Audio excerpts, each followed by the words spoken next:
Marami na ngayon ang gumagamit ng e-bike at mga e-trike. Kaya ang pag-uusapan natin sa video ito ay kung tungkol sa kung paano may iwasan ang pagka-bloated ng mga battery ng e-bike. Paano ba yung bloated battery?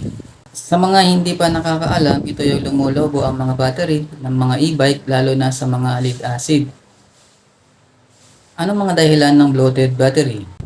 Maraming dahilan yan guys. Una, hindi agad nag-charge kahit lampas na sa 50% ang charge. Pangalawa, may namuong lead sulfate sa loob ng battery.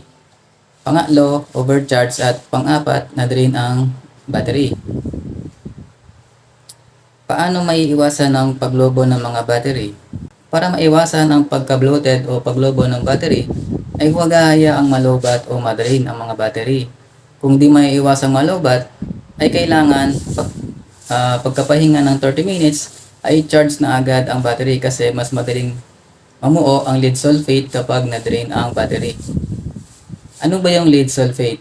Ito yung namumuo na parang asin sa loob ng battery. Dahilan para humina ang capacity ng battery.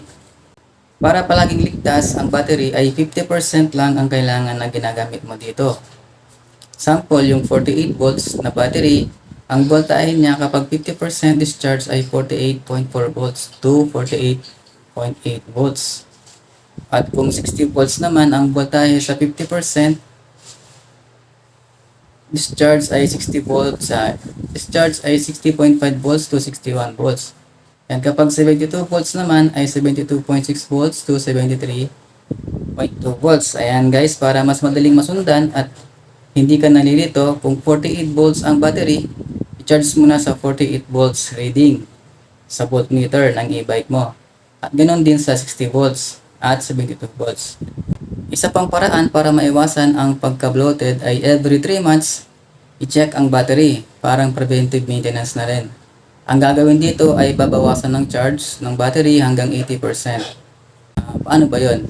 Yung 48 volts battery, low bat na yan sa 42 volts.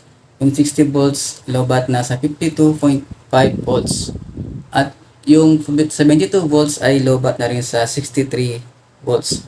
Pero guys, kailangan sa pag-drain ng battery ay tuloy-tuloy. Huwag yung paputol-putol, baka kasi nag-drain ka ngayon tapos nabitin dahil may iba kayong gagawin at naisipan mong ituloy na lang kinabukasan, delikado rin yung ganong paraan. Kailangan kapag bumaba na yan sa 50%, tuloy nyo na hanggang madrain.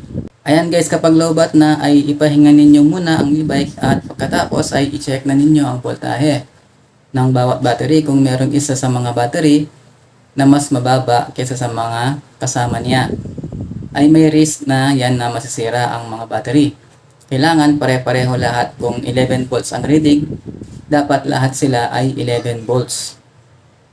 Sample yung tatlo, 11 volts, tapos yung isa ay 10 volts na lang. Kailangan na i-balanse ang mga battery. Ano pwedeng gawin kapag mayroong isa na mababa na ang voltahe? Ang solusyon dyan ay charge balancing. Pwede namang i-charge isa-isa gamit ang 12 volts charger. Kung kayang i-sabay-sabay lahat, mas maganda. I-connect lahat ang battery sa parallel connection, tapos i-charge nyo na sa 12 volts. Ito naman guys, yung pinakamadaling paraan para malaman kung pa-bloated na ang battery. Ganito yan. Pagkatapos mo mag-charge, check mo agad ang battery kung sobrang init na nila. Yung tipong nakakapaso kapag matagal mo ng hawak. Merong problema sa battery kapag sobrang init na. Check voltage kung same lahat. Ayan.